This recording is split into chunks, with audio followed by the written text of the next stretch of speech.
Ay, magandang araw sa iyo, Nel. Hey Ren, kumusta? Very good, very good. Welcome to our viewers. We're live. Dito Yes, we're tayo ngayon. live. We're gonna talk about trending sa Pilipinas ngayon. Trending. Mhm. Share natin yung screen natin. Okay. Trending si Vivek Ramaswamy. Ito. Nasa Google Trends siya ngayon sa Pilipinas. Makikita natin dito. Unknown sa Pilipinas to. Pero nagkaroon kasi ng Republican debate kahapon. Tatakbo siya sa Pilipinas. Sa Pilipinas. Sa Amerika bilang presidente. Bakit biglang yan? Biglang nag-trending, Chris? Galing niya kasi sa debate Mm. Oo. Alam mo naman, 'di ba? Ang Pilipino mahilig sa mga ganitong palabas 'di ba? Tsaka underdog, hindi siya kilala pero sumikat siya. Oo. Ano background niya pala, Chris? Nasa siya, businessman to Okay. So meron siyang kumpanya, millionaire, multimillionaire. Ang background niya, he's an Indian. He's an Indian. So panoorin lang natin ng mabilis, no? Tapos alam ko yung unang tanong mo, bakit mahalaga to sa Pilipinas? Okay. Well, number one, nag-trending show. Diba? Tsaka nag-trending din siya sa YouTube Trending siya. Kasama to si Olivia Rodrigo. Nag-trending siya sa YouTube So, mga Pinoy nag-search nito. Yan natin. Siyempre, una-una, magbabago yung pananaw ng mga politiko sa pag-campaign dahil sa kanya. Alright? Yun yung isang... Gagayahin siya. I'm sure gagayahin siya ng mga politiko kasi kailan ba yung next election?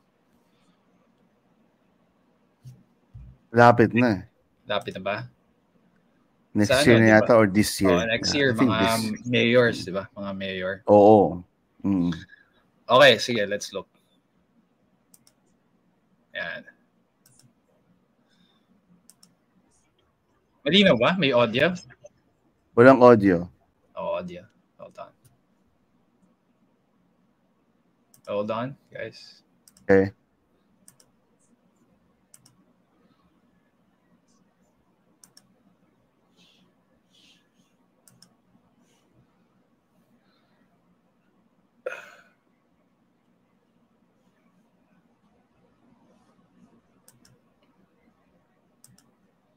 Ito, ayan natin. Debate. Ayan. Yeah, malinaw? Thank you. You were at this. You were at the center of a lot of these confrontations tonight. It was fun. And you got the good. I'm glad you seemed very sporting about it. You got the second most time of any of the candidates. But was it at the end of the day, or how was it? Let me ask you, because I know what your answer is. How was it? I think it was a success. A success. I think it was an unambiguous success for us, and it exceeded my expectations. Because the truth of the matter is, every candidate on that stage had been in many political debates before. This was my first, and so to come out as I think the clear winner of the night, I think is an honor for me. But we're so nanalo siya sa debate. Oh, talaga. Oo. Ito yung itsura ng debate. Let's look at this. The GOP frontrunner who wasn't on stage. But former President Trump's shadow was still looming. ABC's Rachel Scott is in Milwaukee. Rachel? The first debate is considered the unofficial kickoff to the Republican primary. This was really a debate over policy, over substance. Nasa gitna siya. This is him. Right. Ganda pa ng pwesto niya. Nasa gitna siya. Florida Governor Ron DeSantis was bracing for an onslaught of attacks. This is number 2. Number 2 siya sa polls. Okay. So, kasi politician lahat ng kalaban niya. Oo. Politician. Sanay na yan. Kilala na sila ng mga tao. This is a governor. Center stage, he was not number 1, syempre si Donald Trump, diba? Celebrity. Center. In terms of popularity, pero wala siya ngayon. Pero the winner daw is of the attacks. In fact, it was weeks. Well, party still very clear with a a critical swing state in a fiery debate hosted by the Fox News Channel as the 2024 presidential race heats up. Now is not the time for on-the-job training. We don't need to bring in a rookie. We don't need to bring in people without... Nagagalit yung mga tao. Naasar siya. Oo. Wala daw siyang experience. No? Ano sabi niya?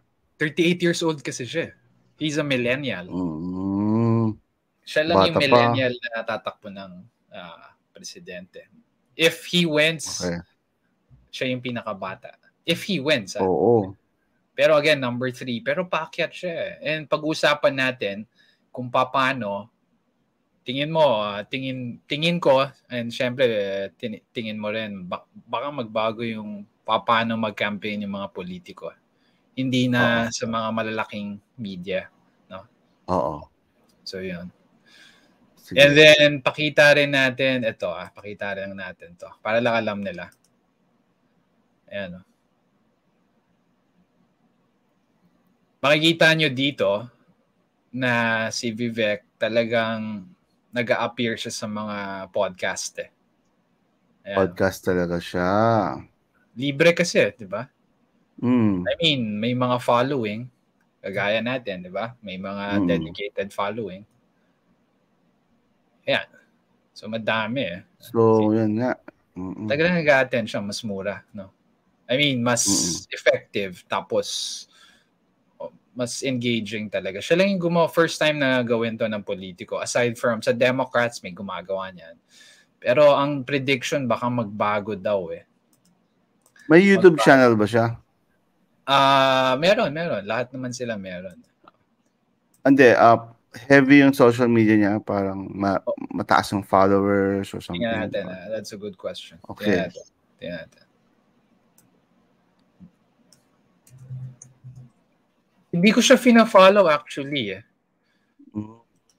nag-trending bigla. We're in the middle of a national. I think nasa 100.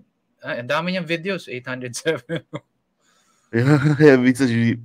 heavy sa video. Pero yung followers niya, konti lang, no? 100,000. Oo. Bago lang, syempre. Wow. Entrepreneur. Harvard. Good numbers na rin, ha? And surprisingly, since he's an Indian, di ba? Ang daming sa Indians ngayon nagiging CEO ng companies Oo, mapansin ko rin. Oh, yeah. Anong companies yun? Like Google, di ba? Google, Microsoft, di ba? Tapos ngayon, bansa ng Amerika gusto nilang kunin. Parang mga techie Techie sila Oo. Techie yung heavy, tsaka madatalino. Work ethic nila talagang bigay todo talaga sila. Tsaka education talaga, focus. O sige, ito pa. Bago natin pag-usapan siya, ito, pakita lang natin to. How podcasting will affect future presidential campaigns. No? So, ito si Jordan Peterson. Okay. The thing that's worth thinking about on the television front is that you don't want to underestimate the degree to which network TV and legacy media as such is really entertainment. And so part of that's exactly it. So, so that it's politics as spectacle, and part of what you're being called upon to act out as a legacy media politician is politician as actor, right? You should be playing the part of politician. And television, because it's primarily an entertainment medium, demands that. But that doesn't mean that that's what the public wants on the political front. And I think, you talked about this being a 1776 moment. And I know Lincoln wasn't around in 1776, but, people used to listen to Abraham Lincoln deliver 2-hour speeches, right? And they'd be standing there in the hot sun while he was orating. So, ang point ni Jordan here, yung mga media kasi ngayon, di ba pag yung interview nila, dahil nga kapos sila sa oras, di ba? Hindi masyado mahaba yung mga interview nila, di ba? Yun parang controlled Ayun. Pag sa news, di mo alam parang controlled, parang magdududa ka Hindi makapagtanong ng di ba? Ano yung talagang magandang mga tanong Ayan yung problem, di ba? Oh, so ito, may tanong ako sa'yo. Since ikaw, you've been in this space for, in the digital marketing space. Anong nakikita mong pagbabago ano kayang makikita mong pagbabago sa politics and business dahil sa podcasting, di ba? Mga pagbabago, magiging heavy na yung content ngayon, sa tingin ko, para makasabay ka sa ibang candidates. Kasi syempre, since lumabas na to, nagte-trending na tong si Vivek pala. Vivek. Ayun. Si Vivek Ramaswamy. O, di ba? Nakita mo yung power ng podcasting di ba? So, ngayon nga, dumadami na rin podcaster sa Pilipinas Nakikita mo ba? Parang yung trend Before wala More on videos na. Pero ito talagang heavy na. Tapos meron pang dumating na reels. So yung, di ba? From long form, nagiging short content. Kumbaga yung preview na yung reels So, tingin ko, mas marami pang mangyayaring ganyan. Oo, yeah. Kung gusto mong tumakbo, yun, heavy on podcasting ka talaga dapat. Ano ba difference? Sa mga taong hindi alam ibig sabihin ng podcasting, ano yun? Podcasting kasi mas mas matagal, ito yung long form content na tinatawag. And mas seryoso and mas makikilala mo yung tao. Bakit? Mas heavy yung questioning di ba? Mas mahabang oras yung nagkukwentuhan, di ba? Tsaka hindi ka controlled, no? Halos lahat ng mga podcasting, I mean, mga smaller outfits kasi to di ba? So sinabi mo kanina, hindi controlled Kumbaga, we can ask questions, no? Di ba? Freely. May freedom ka. Tsaka yung audience. Doon mo makikilala. Oo. Tsaka yung audience. And also, kapag nasa podcasting ka, hawak mo na rin yung Spotify. Yung mga mahilig sa Spotify. Di ba? Tapos ngayon, siyempre, YouTube. So, direct access to your audience. Tapos yung mga tao talagang iba yung discussion kasi, di ba? Yung quality, mas maganda yung discussion. Wala masyadong commercial dito Oo, wala. Commercial ba? Yung iba meron. Walang commercial. In-insertan nila na sponsor. Diba? Unlike sa TV, ang daming commercial. And, yan. And then you can also skip diba? Oo. You can also skip. Ikaw, ito, ang tanong ko, paano kaya, let's say, may business sila, paano kaya nila may effectively magamit yung podcasting or engage yung mga podcaster? Tingin mo makakatulong sa business nila yan? Oo naman, kasi talagang lahat ng information masasabi mo dun sa business mo. Malalaman ng tao na legit yung business mo. So pag-uusapan nyo na isang oras. Depende sa sa podcasting na time. So sa podcasting kasi, yun na nga, aside from the long form content, mahati-hati pa yan sa short form. So kasi yung short form, it's a preview Parang clickbait yan So, makukulis yung tao, papanoorin talaga nila yung buong video. So, yun, nakukwento mo na yung buong business mo sa podcasting. So, we invite you, kung may business kayo, think about it, no? Dami nga nag-approach sa atin, di ba? Dami ng mga companies nag-approach sa atin. Iba't iba. So, you can see it in our video. That's good. At saka, di ba, ngayon, yung TikTok nga, di ba? TikTok. Meron na rin ganito, long form content. So nakikita na nila yung importance of podcasting. Yun. Kasi di ba nakita mo? Long form na rin sila. Pwede ka na rin mag-upload ng mahabang video. And ginagawa pa nga nilang paid So, maraming mangyayari. Maraming mangyayari. Next year siguro, mas iba pa mangyayari. Kasi, di ba, subscription business na ngayon. Dadami yung mga subscription. Magsa-subscribe ka dito sa podcaster na to, sa content creator na to kasi nga, may value eh. Kasi sa short form, wala eh. Ano lang eh. Iba yung long form eh. Teaser lang talaga siya. Yeah. Parang trailer siya, di ba? Para pumunta trailer lang. Ikaw, may mga nakikita ka na bang mga politicians na heavy ngayon or saka lang sila nagiging heavy pagdating ng campaign? Siguro pag mapanood nila pag napanood nila to itong episode natin. Di ba? Wala pa masyado, Chris.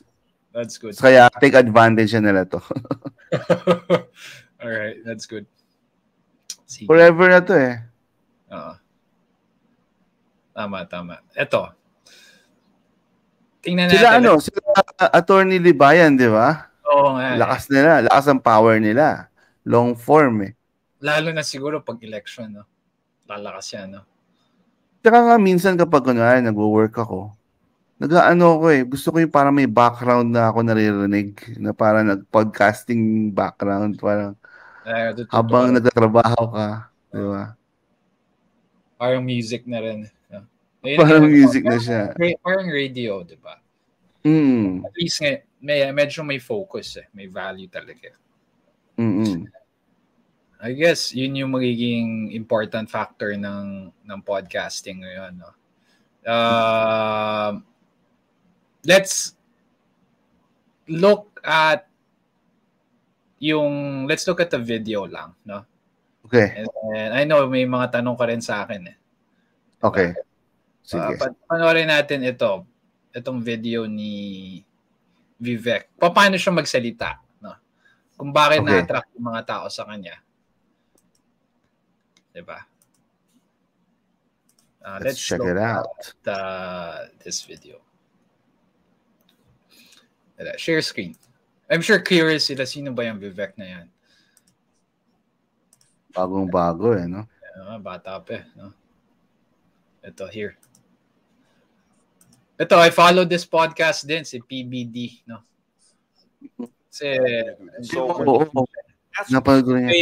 Siya yung number 1 podcast sa business eh. In the world, Spotify, number 1 siya. Wow. Si Joe Rogan for all podcasts. Pero sa business category, siya yung number 1. No?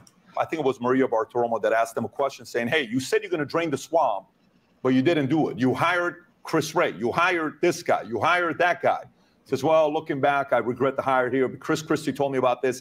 I didn't really know the people there. I'm a real estate guy. I'm a New York guy. This is not something I know about. So what do you say to the Republican voter that's sitting there saying, Vivek, we love the way you're coming up. Listen, we love your messaging, your passion, your youth.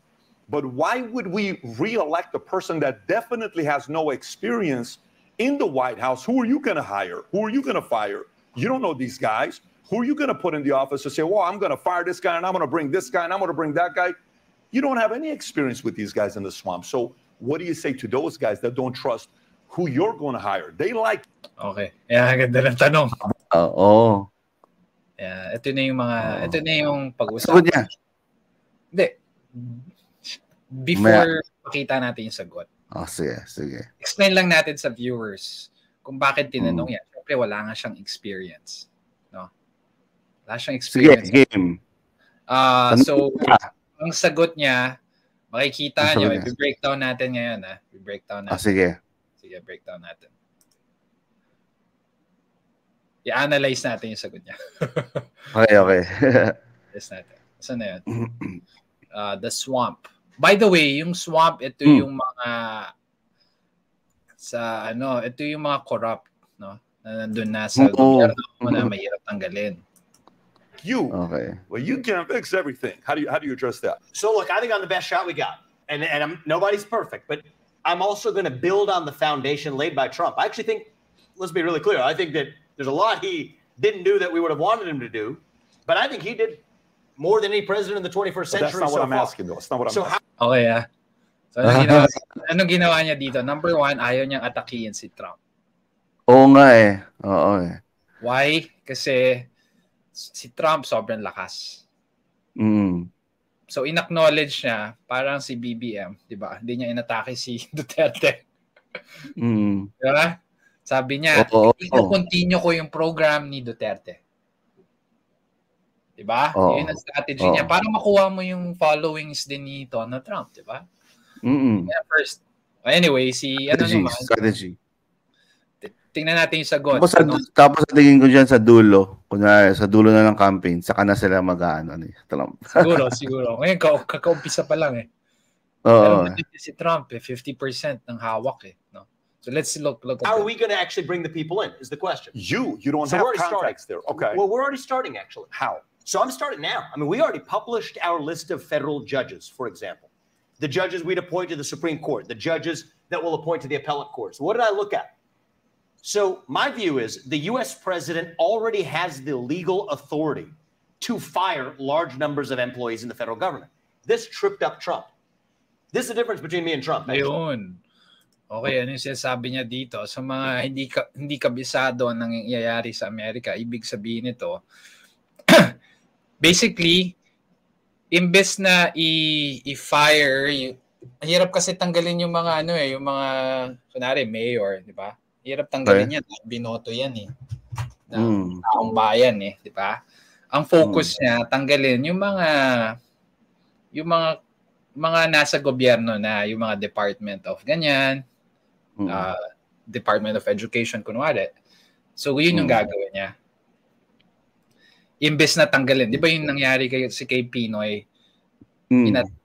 Gustong tanggalin yung mga senator, di ba? Kaya nagkagulo di ba? Ganun din nangyari kay so attacking. Sabi niya mahirap gawin yon. So ang focus niya is, yun nga, focus on yung madali. No? Okay. Pero ito, I wanna switch videos naman. Para lang makita nyo yung isang video niya na nagsasalita about yung sa hold on. Ito maganda yung sagot niya dito. Your tenets is God is real. And as a Christian, my faith is first and foremost who I am. Being a Hindu, can you please share your faith about God and what you think of his son, Jesus Christ? Thank you. So, ayan. Siyempre, Christians yung mga Republicans eh. Diba? Okay. Mga conservative yan eh. So mahirap, Hindu ka, iba yung ang daming Diyos ng Hindu, diba? Paano masasagutin yan? Ano sagot niya? Ayan, tingnan natin. Here. Oh, I appreciate that. So I'll share with you my faith, and I'll share with you the relevance that I think it has to leading this country. So I'm a Hindu. There's many strains like there are Christianity, Catholicism, etc. There's many strains of Hinduism too. I believe in one true God. I believe that God resides in each of us. I think it is the same statement of spirit when we say in the Christian tradition, and I did go to Catholic schools and I've read the Bible perhaps more closely than most Christians I know. It's the same message as when we say we are equal because we are made in the image of God. Yeah, di mo yan. So, nag-coach sa Bible. Alam niya na. Pinag-aralan niya yung mga tanong. Pinag-aralan niya.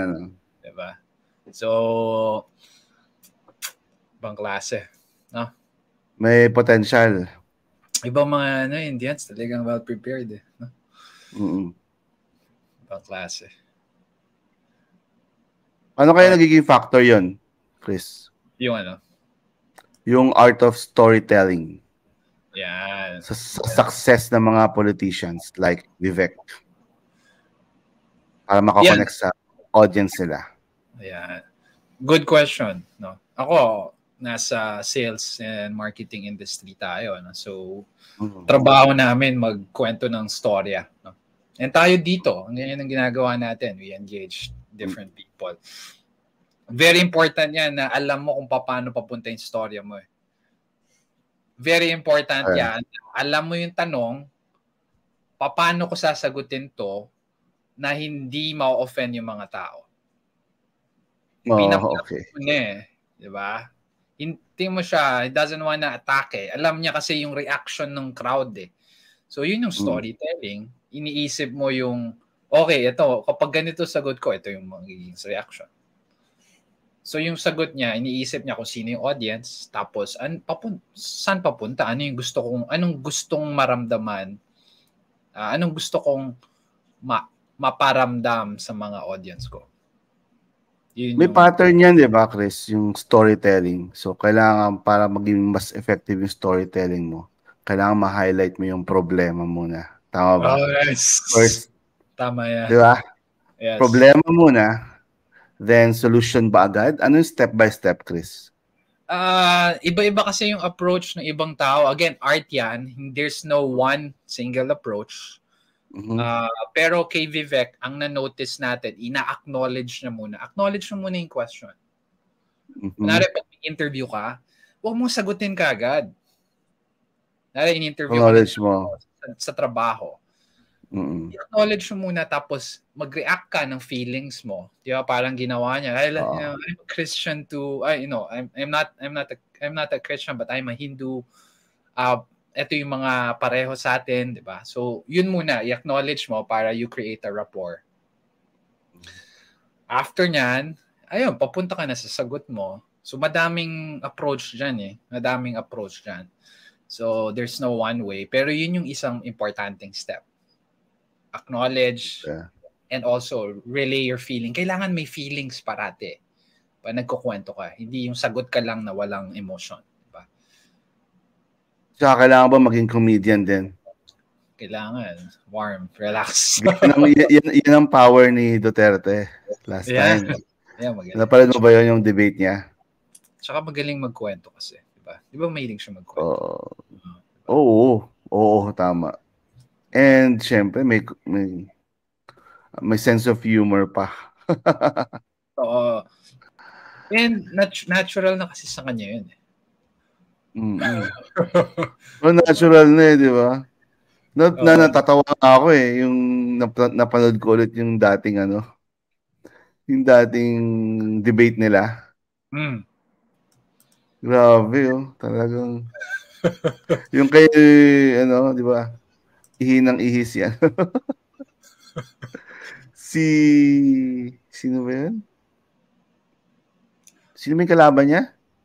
Madami siyang kalaban. Si Mar Rojas. Sino ba? Yeah, si Mar Rojas. Grabe. Talagang bugbog siya doon. Oo. Again, we're not favoring one candidate or just focus on the storytelling. Oo, yung storytelling niya, grabe, nakakonect pa yung mga tao, natatawa. Lingwahe na gagamitin mo, importante rin yun sa storytelling. Tagalog siya, tapos sa karakter niya, di ba? Pinapakita niya yung karakter niya, di ba? Yung karakter din niya. Ito, may tanong tayo ngayon sa psychology, no? Okay. Sige. Bakit kaya na-attract yung mga tao sa, genuine at unfiltered, napansin mo, na communication style? Parang yung tao mas gusto yung yung totoo. Yung totoo gusto niya. Hindi scripted, di ba? Hindi yung parang, lang, binayaran or something. Di ba? Parang sponsored ads.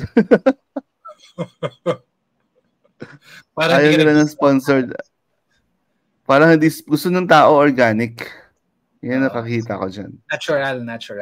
Natural talaga. Paano kaya ma-affect paano kaya magiging mas natural yung tao? Anong kailangan niyang gawin sa mensahe niya? Yung mga politicians? Yun nga, the art of storytelling, di ba? Organic. And also, syempre, through podcasting, di ba? Makikita mo kung gaano ka-organic yung tao, di ba? Mas makikilala mo siya ng gusto eh. Yung... ano sabihin mo? Natural kasi, natural eh. When you say organic, natural, di ba? Natural. Natural talaga siya. Tapos makikita mo talaga yung difference ng natural sa paid. 'Di ba sa natural, makita mo yung shares, ang daming shares, ang daming comments, talagang non-stop eh. Pag mga yung paid lang, 'di ba? Medyo syempre dapat matindi yung budgeting mo rin doon. Pero 'di ba? Makikita mo talaga kung sino yung organic pag sobrang daming shares. Doon mo makikita kasi people love it, 'di ba? Pero pag ibang bansa yung nagsi-share, ano na 'yon? Paid 'yun. That's true. Di ba naging issue yan nung hindi ko lang may mention madami, di ba? Hindi ko kabisado eh. Ano nangyari? Yung, alam mo yun, yung parang taga-ibang bansa yung mga nagla-like. Gano'n. Hindi siya totoo. Politiko. In-outsource Pwede rin yun. Ano yun? Paid eh. Paid yun eh. Services. Bot. Ang tinatawag nila. Bot. Pero pwede rin kasing gawin yun sa kalaban mo. Kunwari, kalaban mo yung presidential na yun. Ibobot mo rin yung taong yun. I-attack mo siya, no? Oo, ng mga bots. Para sabihin, nagbo-bots lang to. Pero makikita mo talaga kung authentic. Alright, that's good. Good to hear. I think that we covered a lot. I think that wraps up our trending news. We'll do more. No? I like it kasi again, etong mga balitang to minsan hindi na-cover sa news diba? Tapos tayo we cover them. And very important, it will change politics, it will change your business itong podcasting na to. Tsaka sana dumami pa no? Dumami pa yung mga podcasting. Parang wala tayo nakikita Mukhang tayo lang Sa field natin medyo konti lang Sa field natin. Talaga. Sa US madami na. Sa US sobrang dami kasi mas advanced sila tsaka mas malaki sila. Diba? Pero ngayon paumpisa na kaya nga we're doing it diba? We wanna educate more people so this is a perfect time to do it. And we have a lot of politicians also in line. Diba? Oo. Yan. Abangan niyo yan, guys. Invite na natin sila. And we're also gonna have a friendly live chat next time na walang video, wala tayong content. We just want to talk to our community. We'll schedule that siguro next week. We just want to get your opinion. Naging busy kasi tayo on producing videos, no? And napansin nyo ba guys, HD na kami. HD na. High definition na. So, we're investing. Ibang version ng upgraded ibang na. Version na. Upgraded na kami guys. Alright. Sige. Alright. Thank you mga kumikita. Maraming salamat. Share, like, subscribe, comment, and see you on our next live episode. Bye-bye. Thank you. Thank you. Bye-bye.